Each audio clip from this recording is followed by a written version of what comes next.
Cedams.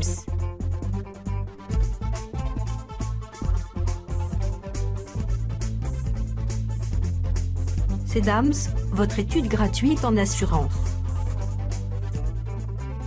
La nouvelle vision du conseil online.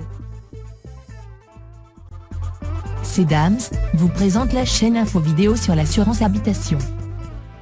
L'histoire de l'assurance habitation. La première compagnie d'assurance.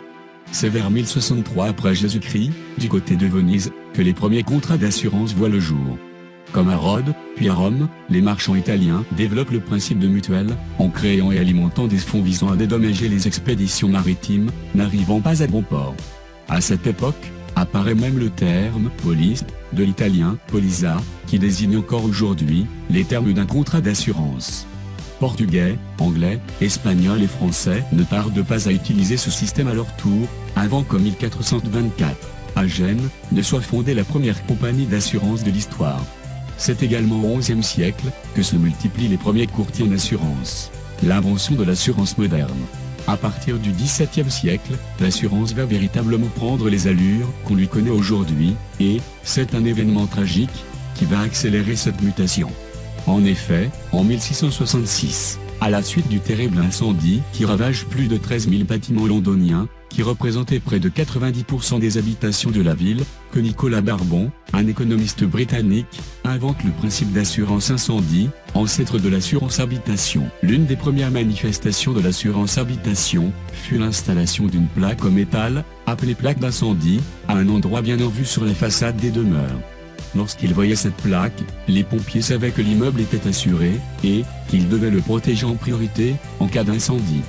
C'est le point de départ d'un siècle déterminant, avec successivement, les créations en Angleterre d'une association mutuelle contre les incendies en 1750, de la Chambre générale des assurances en 1754 et surtout, de l'assurance vie en 1788.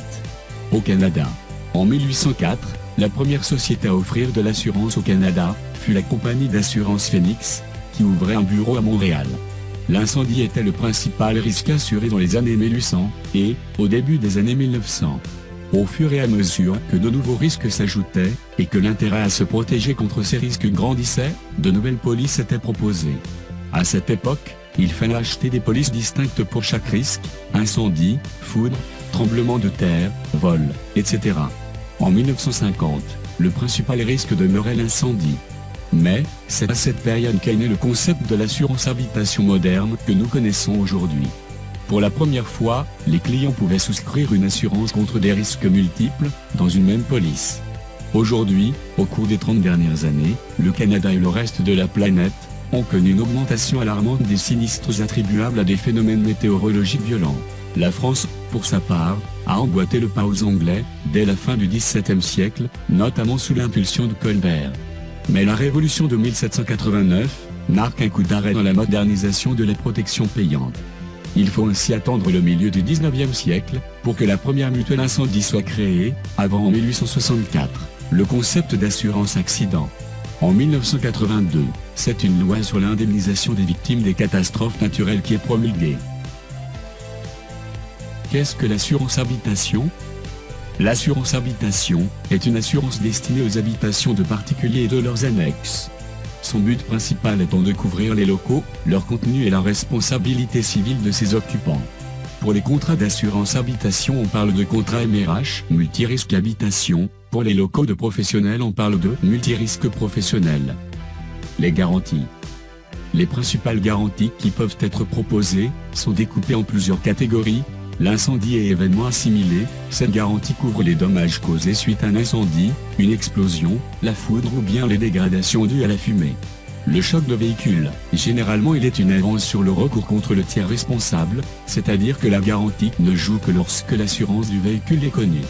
Les dégâts des eaux, couvrent les dommages causés à la suite d'une fuite d'eau, que ce soit une fuite de canalisation, une infiltration du toit, un débordement d'égout. Certaines assurances couvrent les frais de réparation de l'origine de la fuite. Les catastrophes naturelles, et les événements climatiques. Les catastrophes technologiques. Les attentats et actes de terrorisme. le cambriolage avec effraction, le vol et le vandalisme, le bris de glace ou le bris des glaces du mobilier en verre, les dommages électriques, c'est-à-dire les dommages subis par les appareils et installations électriques, consécutifs à la foudre ou à une surtension, la casse du mobilier quand elle est due à une personne habitant au foyer, le contenu du réfrigérateur, la garantie en valeur à neuf, c'est-à-dire que le mobilier est remplacé selon son prix d'achat, et non avec une vétusté déduite, les bijoux, le mobilier professionnel, le jardin et ses clôtures, la responsabilité civile du bâtiment, des personnes, des animaux, la responsabilité locative et villégiature, les activités de loisirs, la responsabilité civile de la pierre tombale, et certaines activités professionnelles, exemple, assistante maternelle, babysitting. Plus, des garanties annexes ou des extensions de garantie. La protection juridique. La garantie contre les agressions ou pour les bagages. L'assistance. Les frais et pertes pécuniaires. Les loyers impayés. Rachat de franchise. Canalisation. Piscine. Le contrat. La durée, les assurances habitation, sont des contrats généralement d'1 an, qui se renouvellent par tacite reconduction, à l'échéance anniversaire du contrat. Le prix de l'assurance varie en fonction de plusieurs éléments, la surface habitable, ou le nombre de pièces. La particularité du logement, piscine, véranda, alarme, cheminée, dépendance. La qualité de l'occupant, propriétaire, locataire, propriétaire non occupant ou la copropriété. Le capital mobilier, c'est-à-dire le montant des affaires à l'intérieur du logement. Sa situation géographique. L'assurance habitation n'est en aucun cas une assurance de dommages ouvrage. Les sinistres. En cas de sinistre, l'assuré a 2 jours en cas de vol et 5 jours en cas d'accident, pour déclarer le sinistre à son assurance, et mettre en place des mesures d'urgence. La déclaration de sinistre peut être faite, soit grâce à un constat amiable de dégâts des eaux, soit par lettre manuscrite.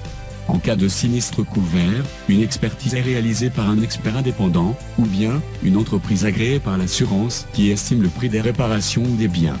Aucun texte légal ne fixe les délais d'expertise. L'assurance habitation est un contrat à principe indemnitaire, c'est-à-dire que le prix remboursé ne peut dépasser la valeur des dommages. En cas de fausse déclaration à la souscription, une déchéance de garantie peut être appliquée à l'assuré, mais il peut y avoir aussi une règle proportionnelle de primes ou de capitaux. Lors d'un sinistre, plusieurs montants entrent en ligne de compte. Lors de l'indemnisation, la franchise, c'est le montant qui reste à la charge de l'assuré en cas de sinistre. En assurance habitation, les franchises sont généralement absolues, et la plupart du temps fixes, mais il est possible d'avoir des franchises variables en fonction du coût du sinistre. Plus la franchise est élevée, plus la cotisation baisse. Les plafonds de garantie, ce sont les montants maximums sur lesquels la compagnie d'assurance s'engage. Ces montants apparaissent, soit sur les conditions générales ou particulières obligatoirement remises à l'assuré. La vétusté, c'est le pourcentage de dépréciation résultant de l'état ou l'âge d'un bien.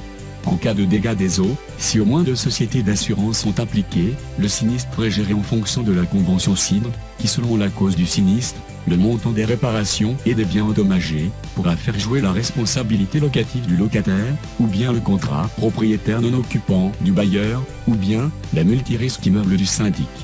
En l'espace de 50 ans, l'assurance a su s'adapter aux bouleversements engendrés par l'ère industrielle.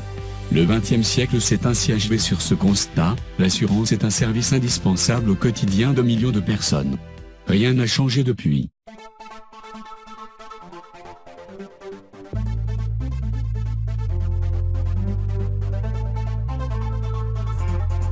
Cedams. Vidéo interactive. Pour découvrir notre site web Cedams, ses nombreux cadeaux à télécharger, et le voyage à gagner, cliquez ici.